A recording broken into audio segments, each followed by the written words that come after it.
What's good, everybody? This is Y and Z, a conversation between the generations. I represent the Y, aka Millennial, Jay Clark, and that young whippersnapper over there represents the Z, Gen Z, Xavier Lewis. My brother, how are you this week? Man, I'm doing quite amazing. What's going on, everybody? Hope you're doing good. Hope you're having a great week. It's March, y'all. It doesn't even feel like it. It Oh, just that's feels like the other day was we were celebrating New Year's Eve, but it is March. And I promise you, I've never seen a March get here quicker. Easter is in March this year, the last day of March to be exact, right? So it's a busy month. I'm glad to be busy. And so we pushing forward and trucking forward. So look, I'm ready to get into today's episode, man. What else you got to tell them? well, it may not feel like March where you at in the boot, but over here in my allergies, yeah, springtime is on the horizon. Yes, but like, share, subscribe, join the family. Like I said, this is a conversation between the generations, figuring out where we align and where we divide, aka Y and Z the divide. So, my young whippersnapper, what is on your mind this week? The floor is yours. What you bringing to the table? And so with International Women's Day Okay. being, I believe, March 8th, which I think is like Friday. And so this ought to air a day before that, right? Mm-hmm. I said, let us have a conversation just about, and we'll even go in this aspect, right? Some of because I know we both can really, really meet in that music space. Mm-hmm. And there have just been some iconic women to touch the music space in general, right? And I didn't even, I was like, okay, maybe I need to hone this in and just pick a specific genre.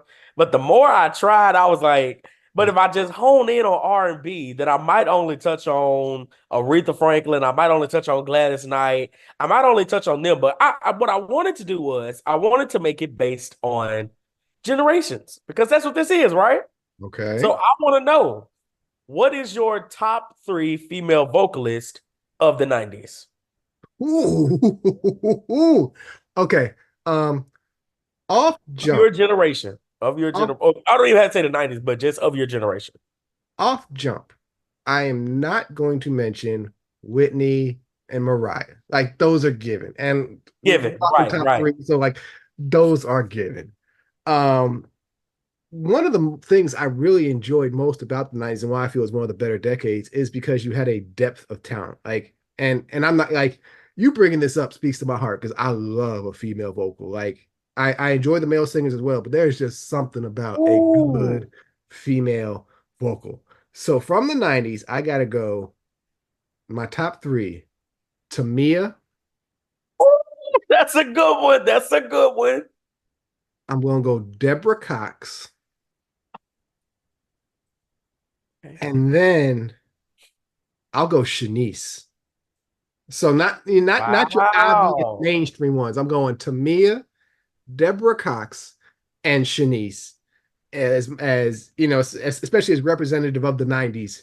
Right, right. Those would be my three. What about you? So So are you doing 90s or are you doing 2010s? You're doing your generation? yeah, I'll do the Okay. 2010s, right? 2010. Okay, So okay. so of the 2010s, I feel like I'd be, of course, Beyonce. Like I think that's one of the peak female vocalists of my generation. So I'm not even gonna like bring her into this.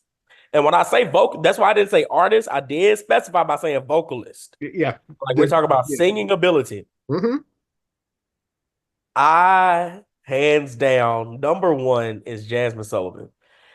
Jasmine Sullivan is one of the most vocally acrobatic artists that I've ever heard before.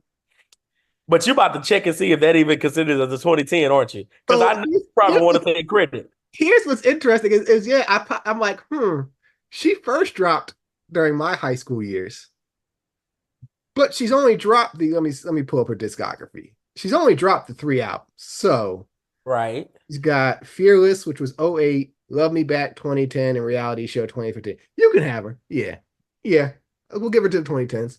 Okay. Yes, Solid. sir. Jasmine Solid. Sullivan Solid. is she's one of those. She's built Mm-hmm. like that when it comes to vocalists. I also want to give to, and I know this is going to be kind of off the wall, Ariana Grande. Little Mariah to me, like that's Right, right, right.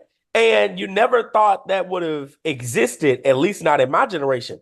You thought like Mariah, let's be honest, we thought Mariah was just a one and done kind of vocalist because her range and the things that she can do is almost like, can someone else come behind her and do equally as what she does well and also still execute it correctly? was also what's interesting with Ariana, not just vocally, but even sonically, some of their material, their catalogs, like they both kind of straddle this pop urban lane. Right, right, And so it's very similar there and in their songs, like sometimes it's like there are Mariah songs like, yeah, that's straight up urban or that's straight up pop, but a lot of like especially her early stuff kind of straddle that lane, similar to what right, right. Ariana does. But solid second choice. Okay, okay. Number three, this is going to be very off the wall, and I feel like I really love her because she pays somewhat of an homage to songs like Oops, Oh My. And that's Ari Lennox. Ari Lennox is a great vocalist to me in the sense of she gives you that she gives you that Erica Badu feel. She Mm-hmm. gives you that laid, chill vibe of she's not doing a whole lot vocally. She's not doing all the riffs. She's not doing all the runs, but what she's doing is so solid in it. Makes great music. The vibrato is there. It's like I said, it's like the Erica Badu type of feel.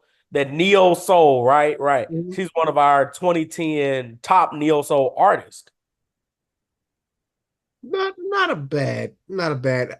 Ari, I enjoy some of her stuff. She's the only one I'm kind of like, you just, but I'm not gonna hate on you because, like I said, female vocals are special. Like there's what I really look for when it comes to a woman singer is just that control, which even the ones Yeah. you brought up demonstrated. Like once again, my three were Tamia, Deborah Cox, and Shanice. But just that control and that range, like of what they're able to do and doing quality. Like a lot of people, I don't know if a lot of people know, like Deborah Cox is almost essentially a mini Whitney Houston. Like when you see like this Whitney stuff out there, these Whitney biopics and stuff like that, Deborah Cox is the one doing the vocals and smacking them straight on. Like like there's like ooh, there is something special about that range of what a woman can do that like male singers have their own range. It's generally the other way. right, right. There's, It's a different thing there, but female vocalists, the word I use is just acrobatic. They yeah. can the choices they make are insane. Do you like it's so thought out, right? They're not doing everything, but they're doing the right things in the right timings. When it's put together right, now you make me think. I gotta throw one more on there that I forgot, and I'm smacking myself for not including her. Tony Braxton, Oh like yes, like yes, because she's yes. playing a little bit on that lower register, and Oh my like God. yeah. It's but like I said, And that's one of the things I really enjoyed about the nights was the depth and range right. of the The artists 90s songwriting. highlighted female soprano voices, female alto voices, Mhm. female tenor voices. It was just really a wide array of just great talent. And I don't know where this artist would go. I don't know if we consider her the 90s or even maybe like the 2000s era, but Brandy. Brandy's an interesting one because I would say she's a 90s artist more so because like that's the bulk of her success Right, is right, right, the debut Brandy through Full Moon, which that's the bulk of right. her success through Full Moon, and Full Moon is '01. But the bulk of her success, what really established her, is the '90s. Solid voice, you know, Yeah. she's in my top 10 of favorite female vocalists. Probably in that 5, 6 range if you really made me go through and especially of '90s specific. Yeah, she's and not counting Mariah and Whitney, she's probably in that 5, 6 range maybe. Yeah. I Because mean, we each generation has had some iconic and phenomenal female vocalists. And I wouldn't even want to like I don't know which generation would even be able to take the gold of saying, "Oh, we've had the best female vocalist." So when you say generation in this sense, we're talking time specific, right? Right, right,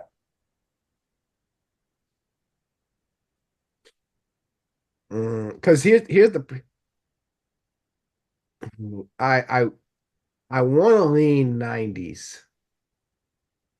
I want to lean 90s just because once again, like I said, the depth of right. what was there and who's on like off jump. You got two of the top female vocalists in all time, Whitney and Mariah there, Coming out of the 90s. Right. coming out of the 90s.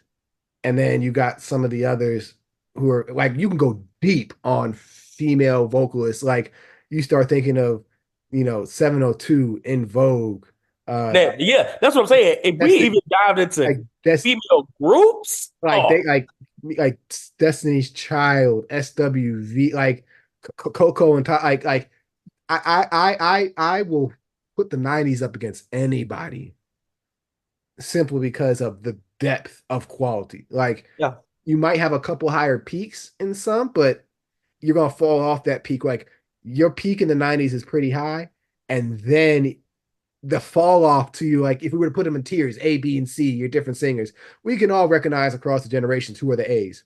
right. It's the B's and C's of the 90s, which I feel are stronger than any other decade. BNC generation. That's very true. Like those tiers, like you get into that depth, like, oh God, Whitney's hurt. Who we gonna bring off the bench? Oh, here's Deborah Cox. Okay, okay, Right, cool, right. no Like if you problem. think of it like that, that's very true because each generation is gonna have their highs, they're gonna have their A tiers, Mhm. but the what's gonna pull the generation along is okay, who can you pull up if that person falls off? Right, take them out the equation, and yeah, so And the 90s did that very well. The yeah, 90s, I'm not even gonna hold you. yeah, that's one of the arguments I have for anybody who tries to, say some generate like no, like really the depth and quality of talent and the range of everything that you were getting, and like just yeah, untouchable, Unmatched. untouchable, Unmatched.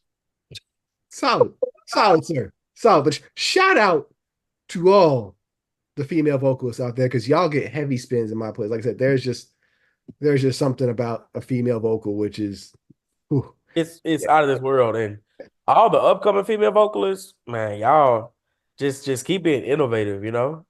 Now here's the thing about the 2010s I say is disappointing. It's not for lack of potential. Right. There have been like the 2010s was full of some like okay, there's potential here. It never got realized or it never made it to Right. the mainstream type of thing. And I think that's what's been most disappointing. Like there are several artists who's like, yep, wait, come on, or give me some more. Like, and it's just like, oh, it never happened. And I think that's what's really sad about this era is that they're out there, but on the masses, it's never going to get recognized like that just because of oversaturation. And I think That's very good. that's what's sad. Yeah. What Shout you out to got all. for me today, man? What you got? What you got? So we slightly talked about this on a previous episode, and I want to dig into it here, which is how you guys discover old stuff.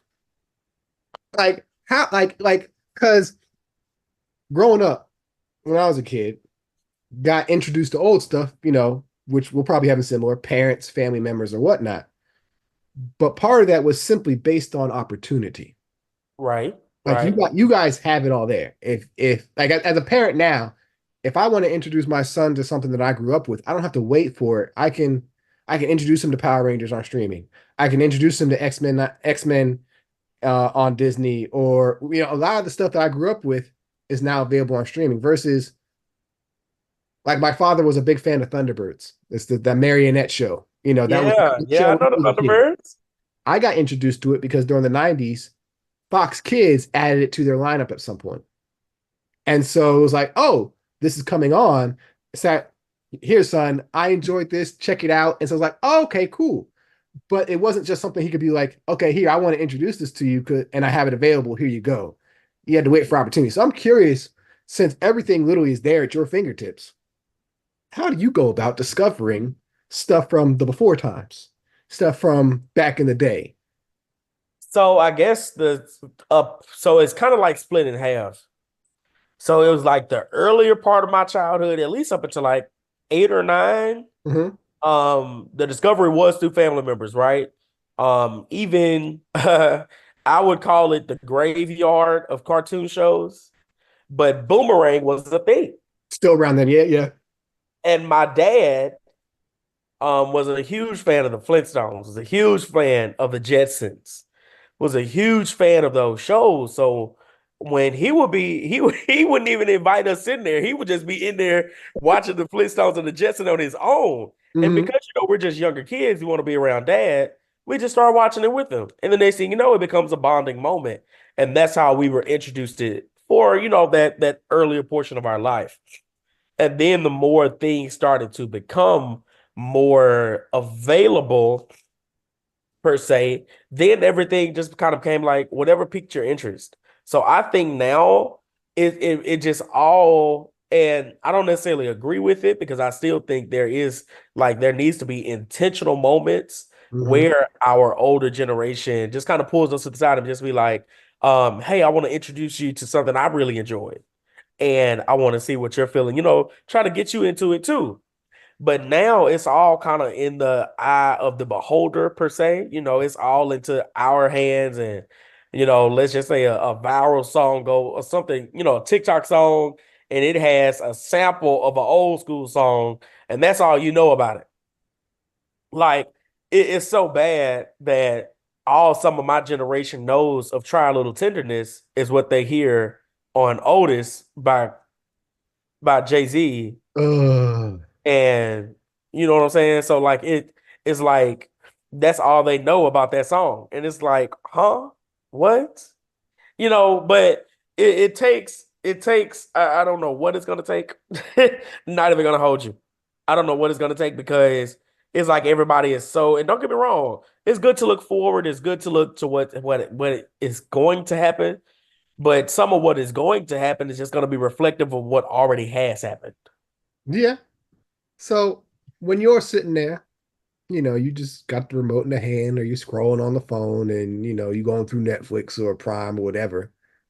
What draws you to something that is like is old but may not be old to you to be like, yeah, I'm gonna check this out. Like, Um, or I, or you're just strictly going for what you know or what may be current. Like you're not even really. I like looking into older stuff, and I guess what would really get me into something and kind of just being like, oh, I'm gonna give this a try. If me personally, like if it's a movie, I'm looking at the actor, right? I'm Mhm. looking at, oh, okay, this is before he really got his big break. Let me see some of his earlier stuff, right? Or maybe this is like, oh, this is them, or just basically how I choose any other movie. I just read the plot. I just read the little description right there and keep it pushing, right? Now if it's something like with music or something like that, an artist I might not know of from back in the day, I'm gonna give them a go every time. I don't have to know you. I don't have to know nothing about the song. But if I know like what general genre you were in and I know Mhm. what age it was, like the time period it was, I'm like, oh, even if I don't know you, I know I can probably guess what this music is gonna be like based on what was being produced during the time period. Okay. So I think on my end, but like I said, I'm a little different though. I'm a little different. But I think the normal Gen Zer wouldn't even give the time of day to even like want to search up those kind of things, which is that's what's concerning. Like there's becoming no need to even want to look into that kind of stuff. Mm. Now, me on the other hand, I'm just kind of like, oh, I want to know about that other stuff. I want to be able to know about what happened. Like, how did we get to this point? Like, if we Right. just talk about music, how did we even get to this point in music? Like, if I'm watching an interview with one of my favorite artists and they bring up one of their favorite artists, and I'm like, oh, let me go listen to some of their stuff, right? Because I'm inquisitive about where you got your inspirations from. Nice. I like that. I like that. Yeah. Unfortunately, I can't really relate to you too much on this because, like I said, Yeah. part of the difference was here was one stuff was being force fed to us. We had less of an option. So, like, I'm familiar with stuff like the Brady Bunch, Partridge Family and things like that just simply because like Nick would flip to Nick at Night sometimes, or these things would be in Right. reruns at the time. Like it wasn't like, oh, okay, I'm not feeling what this channel has. I'm gonna go turn on Netflix. We ain't have that.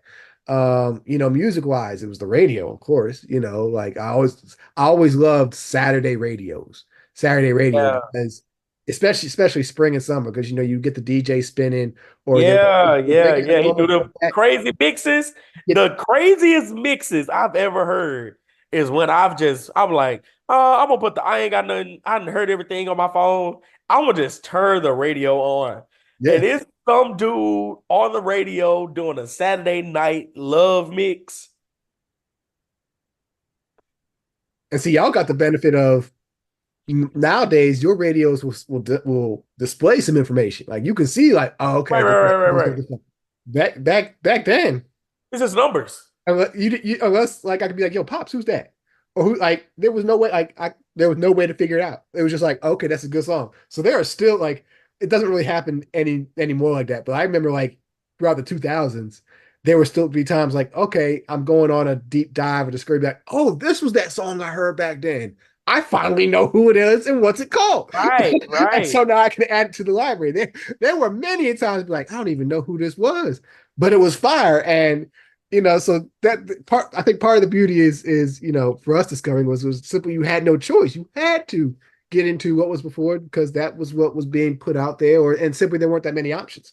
So it's kind of like, okay, yeah, there were only so many channels playing Saturday morning cartoons, and a lot of them sometimes were reruns. It's like, okay, yep, I'll get into these old Hanna-Barbera cartoons. Or, like I said, they would do old licensing stuff. So, you'd be like, yeah, brand new, but it's really, it's like, no, these aren't new. These aired when my dad was a kid. And it's like, oh, right, right, you're getting that shared experience. And so I don't remember getting in control of actually being able to find stuff and figure things out until like those days of Napster in like 99, 2000. And then that was only really for music. Like, okay, I can search an artist name and then like, right. okay, No there's one I'm all this listening out to. there. Okay. Let me, find out. Or going to I remember I had some family living in Maryland, and they in their basement they had this wall of CDs because he had the stereo Wow. unit, he had the wall. So it'd be like, okay, there'd be some afternoons I'd go down there and I just browse the CDs, popping them in. Oh, okay, Just close your eyes and just pick. okay. And so that's what really got my depth in 90s R&B sometimes beyond what was being there. It was like, okay, I really got into Tevin Campbell discography because they had all the Tevin out. I Yeah, was like, okay, yep, I can get into these. And so, definitely those others sharing is a big part of that. But yeah, I'm just curious because like y'all seem adverse sometimes to what came before. And I can't I don't know how we would feel. Because like I said, sometimes it was simply that's all that there was. right, right, And there were times it was like, yeah, I didn't care or may not have been interested, but that's all there was. So sometimes you find an affinity for it anyway because you had no other choice. right. Um, but yeah, I need, Yeah, that was, I don't know now. I don't know what because like I said, at least a portion of my childhood was akin to yours.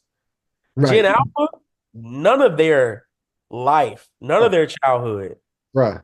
I look like the way my son can work Netflix and the way, like I said, there are some things I introduce him to simply because you Right, are my right, child, you will know. Like you gonna know what this collection is behind me. You gonna enjoy the show. And there are some things that have still lasted, like Teenage Mutant Ninja Turtles. He's into that because of the new movie that came out last year. yeah, yeah, yeah. There are some things diverse, but for the most part, he's got so much content designed for his age You that can't get into the older stuff. right. Like he's constantly got something current and new, which which is nice because it's good to know it's like, okay, you got this stuff that's designed out there for, but also it's kind of like, hey, like there's just so much. Right, It's right. I think where, like I said, I think the transition happened in my childhood where it went from the formula kind of used to be we have current, but we're going to leave a little space for exploration into what used to be and stuff like that. But now it's just flooding. It's just flooding. too much. Yeah. Yeah. It's wild. So it's gonna be interesting to see what sticks for him. So before we move on, because we've kind of talked about, the comfort food, let's just say shows. So for you, as you get into your adulthood and picture yourself 10 years from now in your 30s, what are three of your top favorite comfort shows from your younger days? Like if they like if they were just, they what these are three shows that like, yep, I just need to feel good. I just need to put something on. I know it, and this and I'm gonna feel good while watching it. What are three comfort shows from back in your day?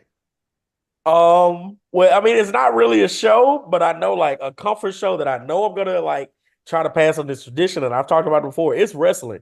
10 toes Okay, down. okay, It's wrestling. I love wrestling. okay. Um, Number two, because it's like, and it's even weird because I feel like I've developed. And I can't really, okay, the ones that I have now, so like my top two comfort shows now is The Office and Bob's Burgers. But I can't really share that with a child, Well, because of, this doesn't have to be shared. This is simply, from oh, but I mean, for the rest of my life, my top three, then, yeah, those are my top three. Bob's Burgers and The Office. Bob Wrestling, Bob's Burgers, The Office. They'll never die in my mind, in my heart, and in my soul. okay, I ain't mad at it. Oh God, like those three shows right there. Quote them line for line. I could hear an episode playing, and I could tell you what season it is. I could tell you the episode number and the episode title. Okay, okay.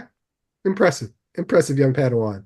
I would say for me it's any Star Trek from the 90s, but I'm a huge Star Trek fan anyway. Right, right. Fresh Prince is on, like I can just because those reruns were always on. Always playing. Always. Like I caught him the other Friday night. It was just one of those days I was searching the channels, just looking for something, just chilling. We was just looking for something to watch, and MTV2 was running Fresh Prince. I watched like 2.5 hours. It was just like, oh yeah, this is good right here. This is good. And along with that, I'd probably go Martin. Just like I said once again, because those shows were just reruns. Just I can't count how many times I've seen. So it's like how many times have I seen this episode? Infinity. I don't Right. know. I've And seen it. I'm gonna tell you what really was a thing for me because I think it used to play in the morning while we were getting ready for school or something like that, my wife and kids. And it was because it was one of the only things playing. It was reruns. It was going, right? So my wife and kids has a special place in my heart. Boy Meets World has a special place in my heart because Stop. What you know about Boys Meets World? what? The reruns would play in the morning. So I was sitting there watching them like I'm watching them in real time. Okay. Corey, like I'm literally witnessing Corey and Topanga grow up side by side. And I'm just like, oh my God, a month ago I was watching them and they were this big. And now here I am a month later and then they grown up. And I'm like, what is going on? You don't know nothing about that TGIF. That thank God is What? Friday, boy. Ooh, okay. We'll put a pause on that because we can have a deeper dive on some That's of gonna that. be good. Yeah, that's whoo. You all right for Gen Z? You all right? It's Y and Z the divide, a conversation between the generations, finding where we align, the differences, experiences going through life. I am the elder of the two, the Y, the millennial, and that's the younger of the two, the Gen Z. No longer the babies in this world because you got Gen Alpha behind them, and they really finding out what this world is like, and they don't want the responsibilities anymore. Like, share, subscribe. So after our takes, we generally try to put one another on because kind of like the last topic, introduce him to something old. Maybe he introduced me to something new, or vice versa. You never know. Just trying to put one another on from something in our backgrounds or whatever it may be. So, what you got? What you doing? Put me on this week. Um, I don't know if you were ever a fan or even, kind of watch that 70s show. Did you ever watch a few episodes of I, it or? I watched it, but it was never my thing. It was never like I know what it is. I'm aware of it. Watched a couple episodes, but it was never like, yeah, this is my thing here. Never really did it for me. Yeah. Well, anybody out there, so Netflix did a spinoff and it's called that 90s show. Mhm. And it's not horribly bad. Don't get me wrong, it's a Netflix original. There's still room to grow. I always find that most Netflix shows always there's always a need for two seasons and then they kind of catch their stride. The first two always kind of be like, okay, where you going? Where you going? Any show. That's any Right, show. right. They're just trying to find their footing. So, but I wanted to put you on to that 90s show. It's not too bad. Now that 70s show, I love it up until like those that last season. Mhm. Because it's like, how do you try to have a whole show without two of the main two characters? And you try to introduce somebody, it was just bad. The last season of that Yeah, 70s show. them flips never really kind of. Yeah. But that 90s show, it just takes two of the characters. They have a child. And of course, it's about the child growing up in the 90s, right? So, and not our side of the 90s, but their side of the 90s, which is always a different, like, I think their side of the 90s is not as good as our side of the 90s. I'm gonna just be honest. But it's a different feel of 90s. And so even watching that show, I'm just kind of in my head like, oh, this is a 90s I've never really seen portrayed. It's different because the 90s was black Yeah. in a mainstream that it had never been before. Some of it was hidden, some of it was not. We'll get into that another time. But it's one of the reasons one That'll of the be reasons good. why the 90s is great for a variety of things is because it was black, Yeah. screaming black, and a lot of and black was just being black culture was being elevated in a way it hadn't been before. So yeah, I could see them not having as fond as of a appreciation for some of those things because they don't directly correlate with it, but it was still there anyway, and it was great. Right, right, right, right.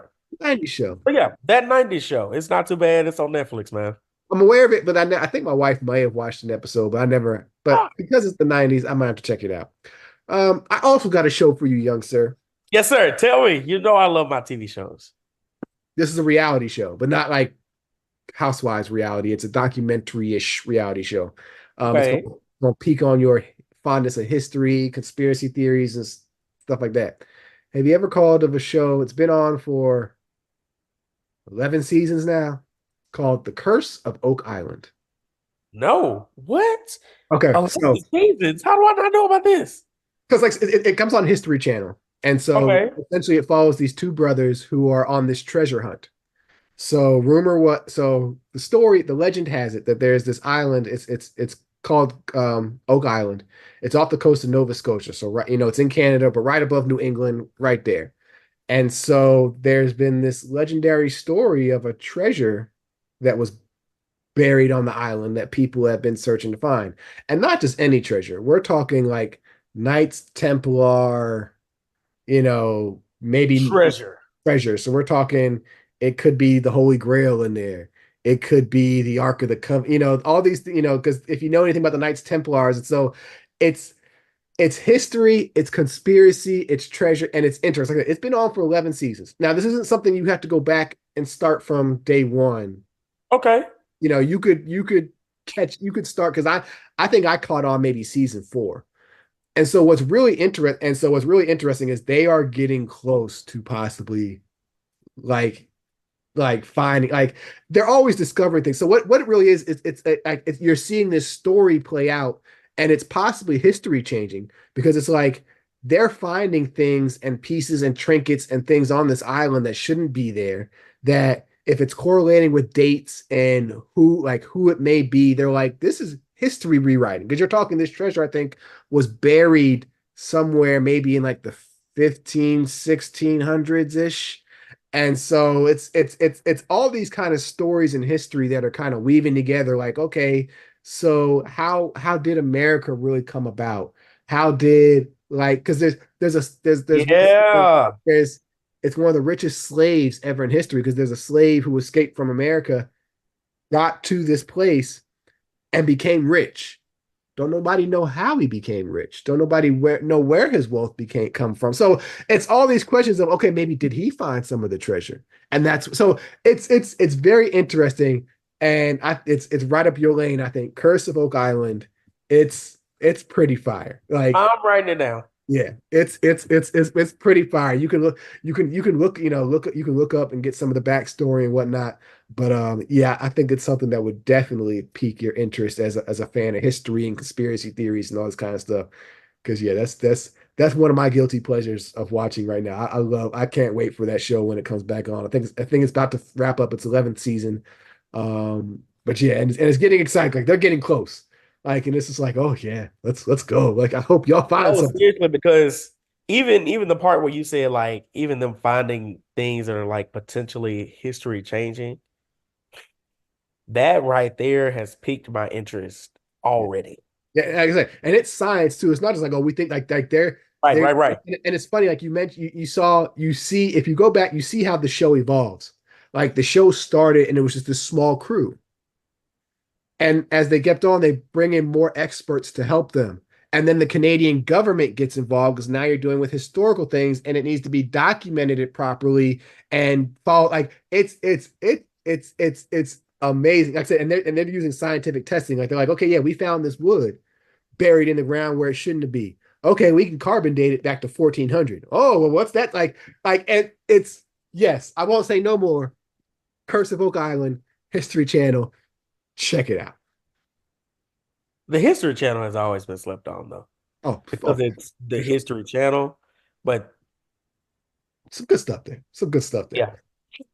yeah, But thank y'all. Thank y'all for tuning man, in. this has been a Like, good episode. yeah, conversation between the generations. This is what me and this brother do every week. We will talk about whatever, music, culture, film, history, whatever it may be, from our generational perspectives. If you got anything you want to, ask us about, hit us in the comments. You got a take about something, hit us. We'll debate it. Like, share, subscribe, help the family grow.